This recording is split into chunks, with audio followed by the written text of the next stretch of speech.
The other part of an handling objections is to accept what the objection is. Once you've discovered it, the next stage is, to not dismiss the objection, but acknowledge it so that you can move on too. When people feel validated or they feel heard, they feel less like they've been sold something, right? People love to buy, but they hate to be sold.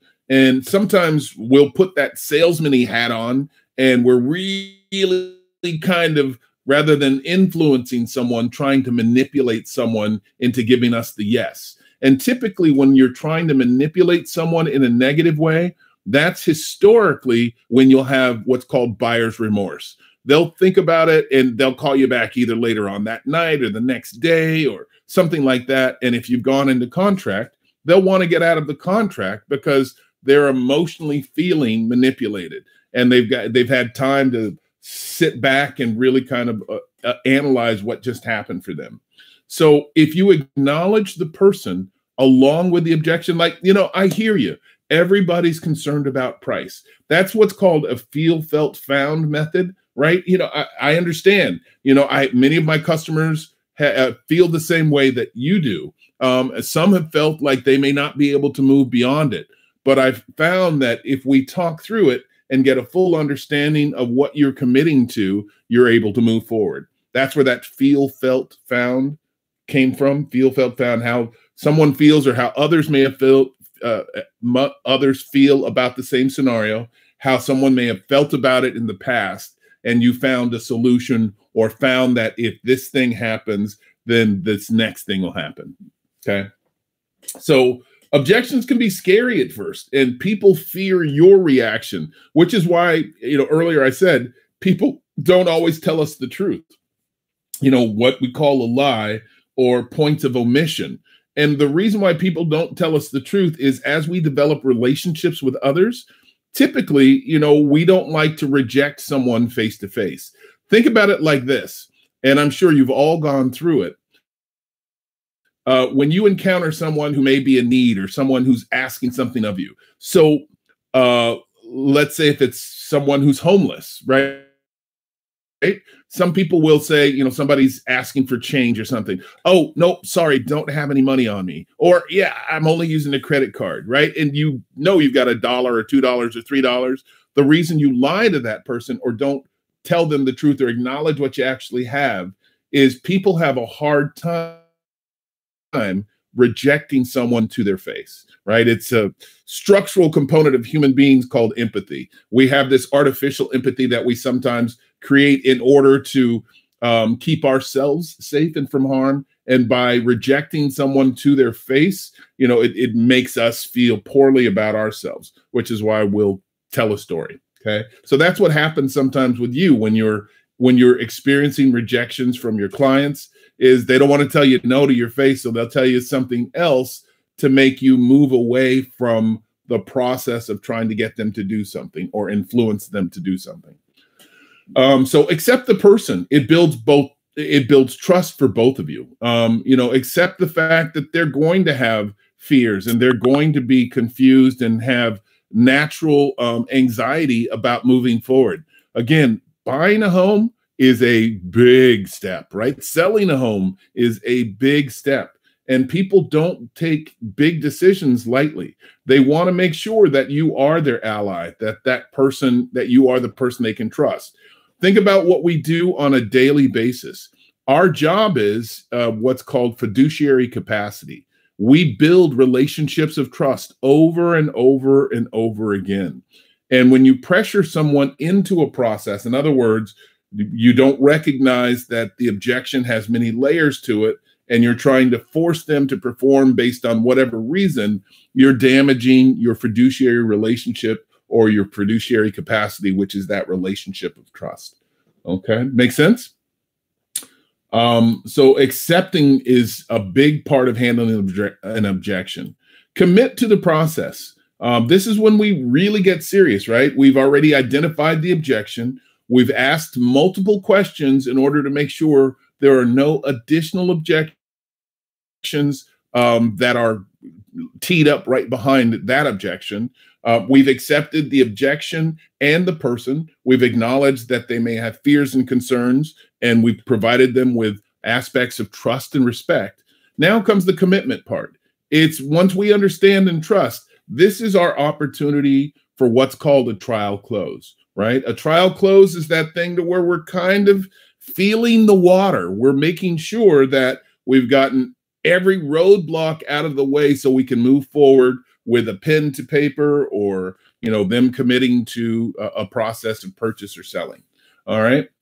So we get the commitment from them in such a way that it addresses all of the objections that they've had, and then they agree to work with you and make you in order to make the purchase.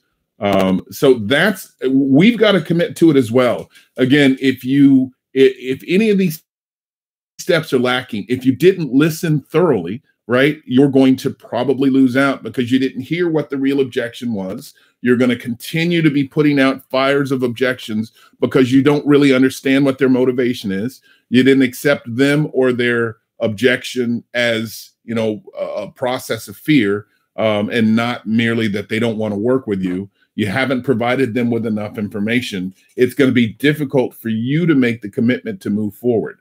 If you think about it, persuasion is an exchange. It's two people meeting in the middle on a certain process, and it allows people to back out of the process if something is not met.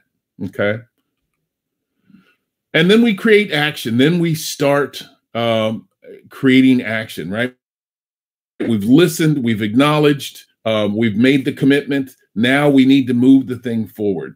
Again, I told you most objections are irrational. There are some real objections, then there are some accidental ones. If we haven't asked enough questions, then we won't know what type it is. Most objections happen as a result of a misunderstanding or miscommunication.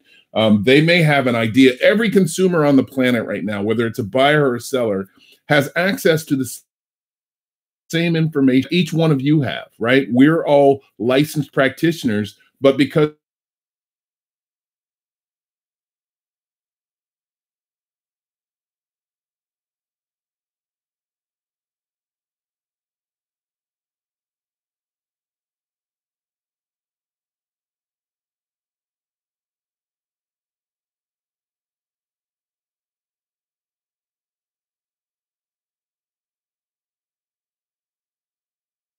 So as we're defining the objections, we're understanding that objections are 100% irrational, 100% irrational. There is no valid objection. Again, I challenge anybody to tell me if there's such a thing as a valid objection. An objection is merely the fact that they haven't been given enough information to make an informed decision. Misunderstandings are easy to address, right? Always apologize. Oh, Mr. and Mrs. Seller, Mr. and Mrs. Buyer, my apologies. What I was trying to say was X. My intention is not to mislead you. I simply misspoke. I simply didn't give you it in the right context where you can understand it, whatever it is.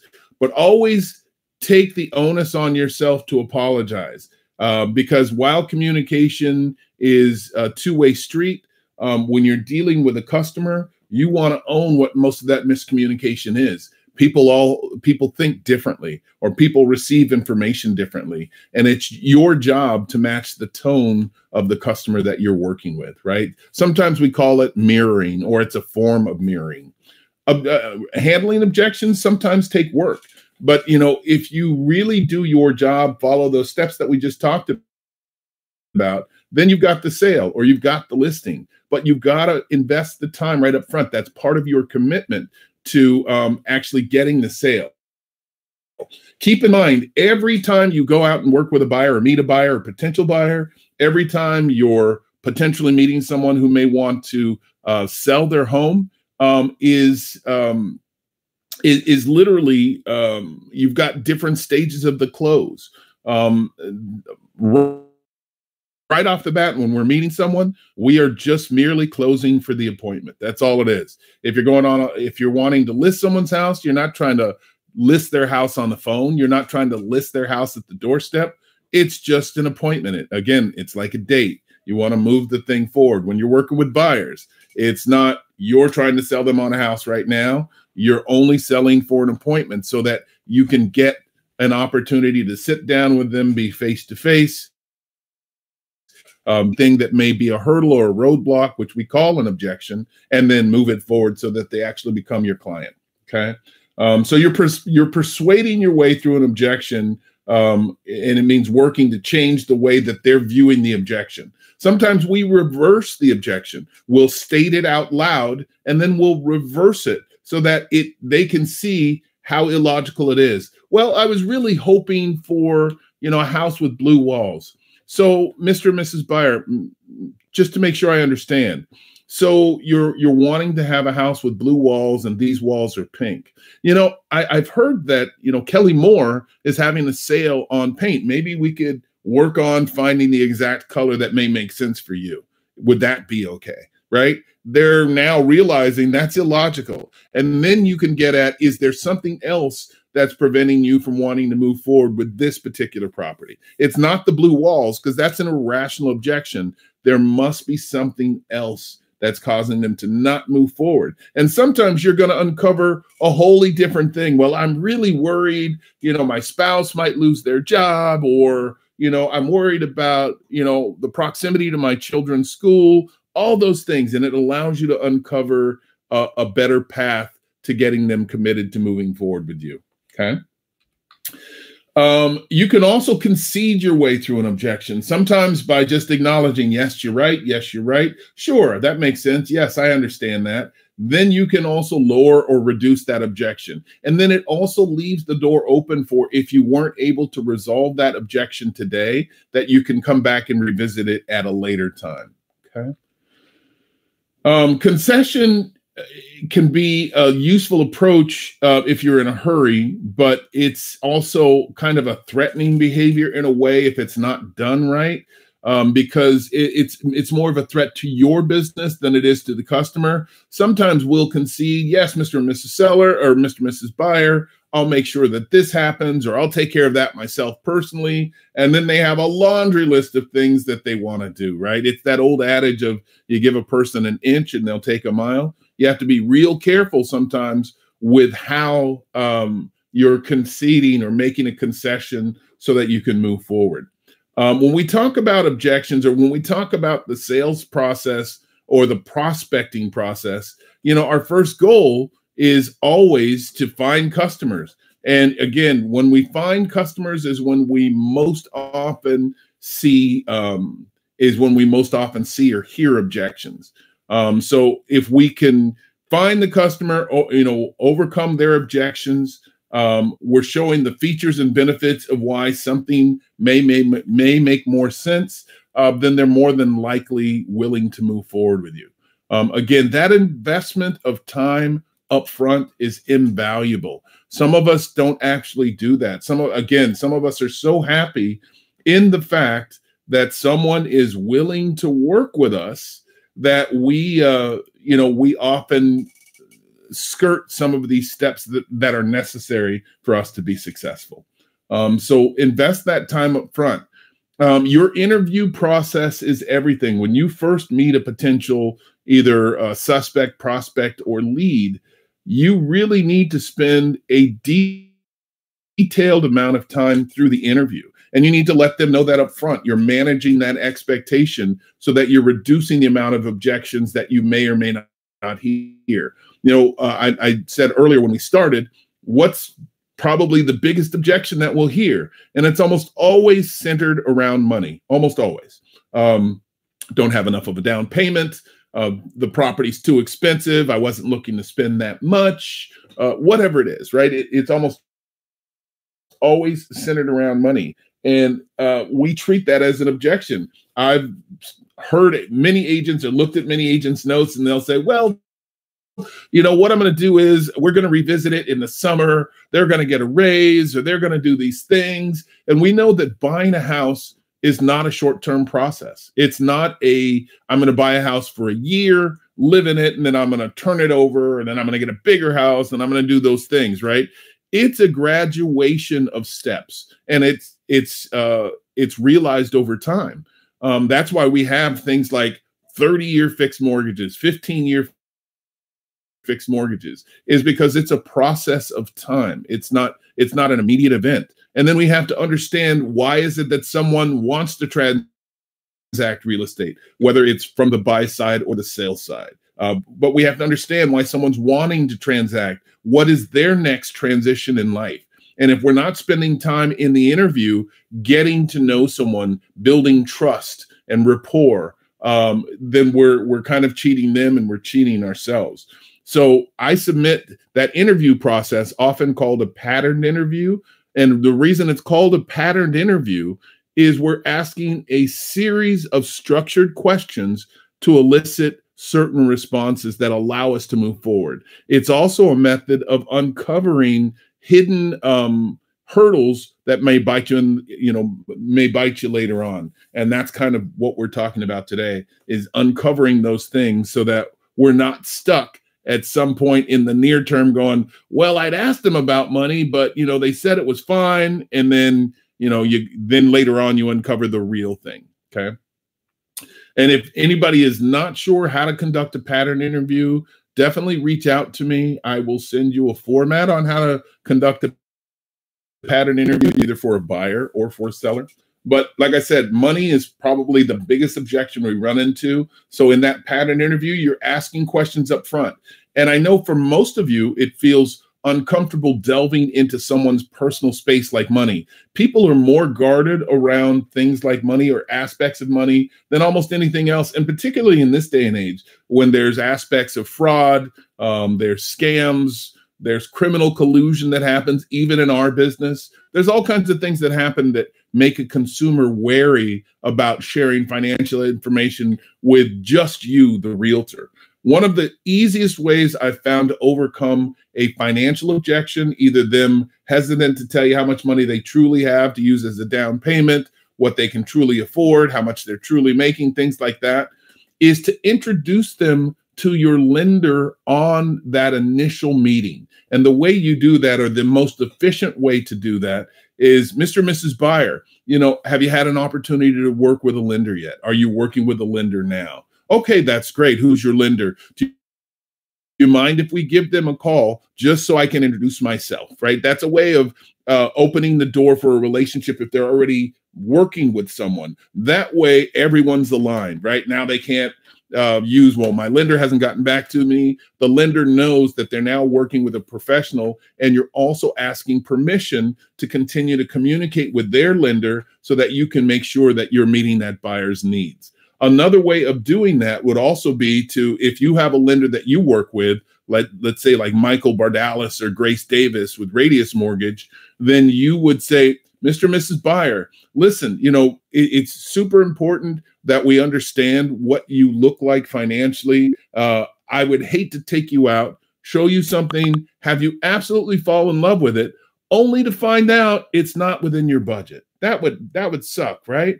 So they get that language. So you call, and the reason you're calling from an objection standpoint, the reason that you're calling is not only to introduce, but we know that left in the hands of the consumer all by themselves, they will procrastinate because they're functioning from fear. They've got lots of anxiety that's sitting on their table. So by you calling, you're actually facilitating the process. You're making an introduction. You're giving them permission to communicate openly with not only you, but with a lender who can also affect the deal and move everything forward. Now you're being of service to that buyer versus just going, I don't know, they told me they were going to call a lender and, I haven't heard back from them. Or I gave them my lender's name, but they haven't called yet. See how there's a unique difference in terms of how we approach that same scenario?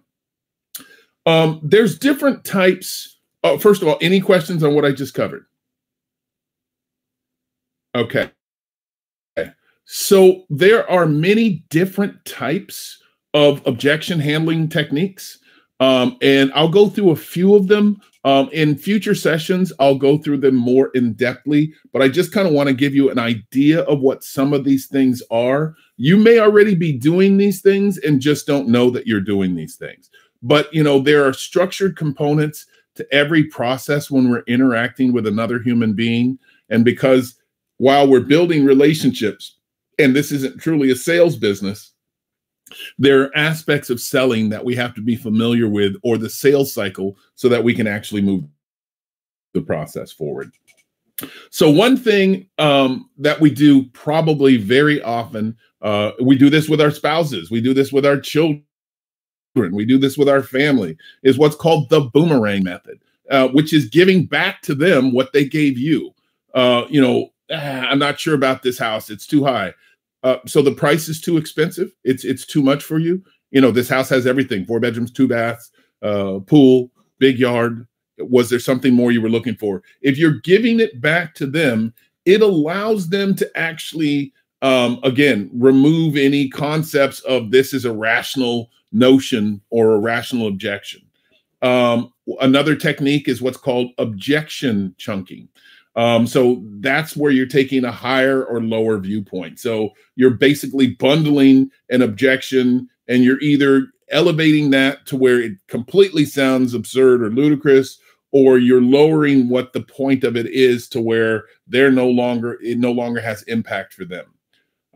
We talk a lot about a conditional close. This should be a daily event for most of you. If I do this, then this will happen. So if I'm able to get the seller to do X, then we can move forward with the offer, or if it's a listing. So if I'm able to get the buyer to perform at this, we're willing to do this. We do conditional closes every day. That's probably boomeranging and conditional closing are probably the two things we do the most often, along with what's called an assumptive close.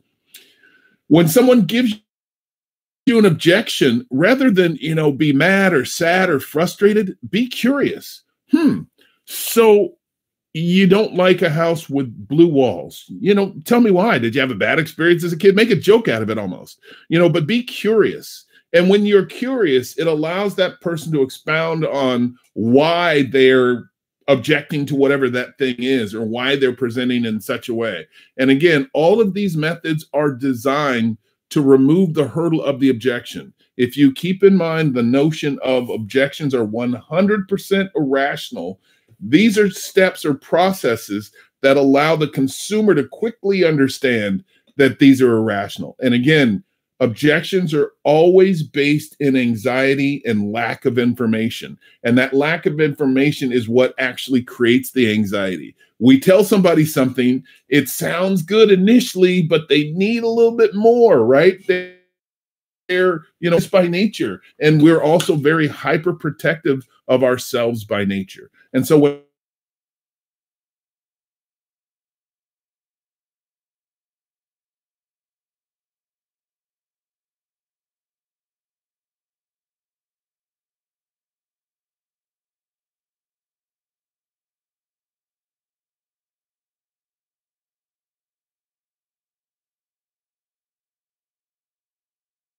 avoid responding to the objection initially, and we'll kind of go, okay, that's a great point. Let me get back to that, and then you continue with whatever your presentation is. Eventually, what may or may not happen, depending on the weight of what's being deflected, is it just goes away, because a lot of times when someone throws in an objection, they haven't heard your whole presentation, and what they're concerned about may be answered at a very near-term future state if they're able to hear your entire presentation. So sometimes people will stop. One thing, I'll use a great one, which happens to agents every single day. And I've got all kinds of methods for commission handling, which is an objection. But like commission handling, agents are so nervous when they're when they're out on a listing or marketing presentation, because they think they're going to be challenged on their commission, and they know it right away. And the reason people feel that way is because they don't understand their own value proposition. And when you don't understand your own value proposition, what ends up happening is you go into that meeting or that presentation with doubt of your abilities right off the bat. And so when someone brings up the point of commission, we immediately stop our presentation because we want to get the elephant in the room out of the way. So we start to, well, the reason I charge this is this. And, if you work with me today, we can talk about that. I may be willing to reduce. And then we're already negotiating with ourselves before they've really said word one, right?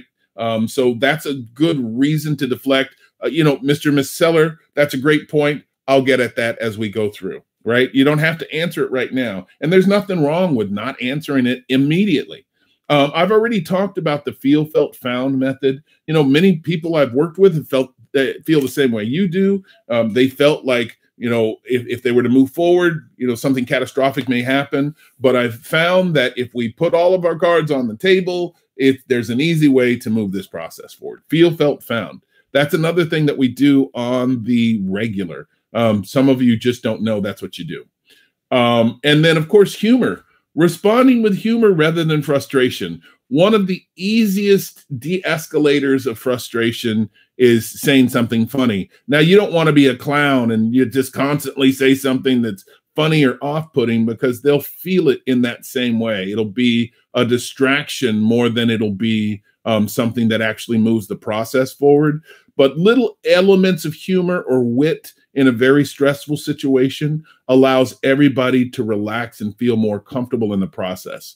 If you keep in mind that you have a relationship of trust, a fiduciary relationship, then they'll recognize what your job is. Keep in mind that you're almost always the driver or the influencer in any negotiation or transaction that you're involving yourself with. Almost always. And it's a very limited handful, and I'll share what those are. Okay. Another form of handling an objection or technique is what's called justification. So it's where you're saying how reasonable the objection is, but right. Yeah. I understand your concern, Mr. and Mrs. Seller. Price can be a very big thing, but what is it that you're looking to get out of the property? Yeah, and then you can start, what's called away from pain and toward pleasure. Do you already have a replacement home strategy in mind? That's a way of justifying, yes, it may be this. And we do this with buyers quite often. Yes, I understand $900,000 is a lot of money. That's a justification style of handling an objection. And that also goes back to hearing them, accepting them, acknowledging that they've got real concerns. You're acknowledging them as a person, but you're also showing how that objection is completely irrational. And again, by breaking that $900,000 down or $1 million down into bite-sized monthly payments amortized over 30 years, that objection now becomes a non-objection. Guys, these are things that you have to practice every single day. So even when you're not in transactional behavior, in other words, actively working with a buyer or a seller, you should be practicing these things, these types of interactions all the time. You don't want to practice on your buyer or your seller when you get them. You already want to have a good handle on most of these things. Your knowledge is a constant in this business. You're constantly learning tools to enhance your craft. So, make sure that you're spending some time really trying to figure out the concepts of these things so that in your tool belt, you'll know when to exercise them. I've talked a bit about this already, which is called the LARC layer method. Listen, acknowledge, assess, respond, and confirm. We've talked about that already. And the layer method is listen, acknowledge, identify objection, and then reverse it. And the reverse is kind of a type of conditional close. Objection writing. So sometimes when it's in our head, and this is most often, it's movable, it's changeable, it's constantly iterating to be something else. When they're able to write it down, it allows for you to be able to manipulate it in the physical realm. So if someone has an objection Or, if you're dealing with an objection, get out a pad of paper. I know we are so non-analog these days. Everything sits in the digital environment, but I still, to this very day, carry around a small little notebook, and I'll write it down. I will write out what it was. Okay, so you're saying that the blue paint is an issue. Now that blue paint thing is out in the real world. You show that to them. You can share this with them. It gives them the ability to throw it away or cross through it. It's no longer this thing in their head that's constantly changing. It's a way of actually being able to move it forward and help that consumer identify, this is just an irrational thought in my head and I'm functioning from anxiety. Okay. So write it down. It allows you to cross it out, throw it away, give it to someone else. It allows it to be manipulated. And structurally, as our brain works, it allows it to be removed from that objection panel. It's no longer an objection for them. You've physically taken it away from them. Okay. A great way of handling objections, or a great technique, is to handle them before they happen.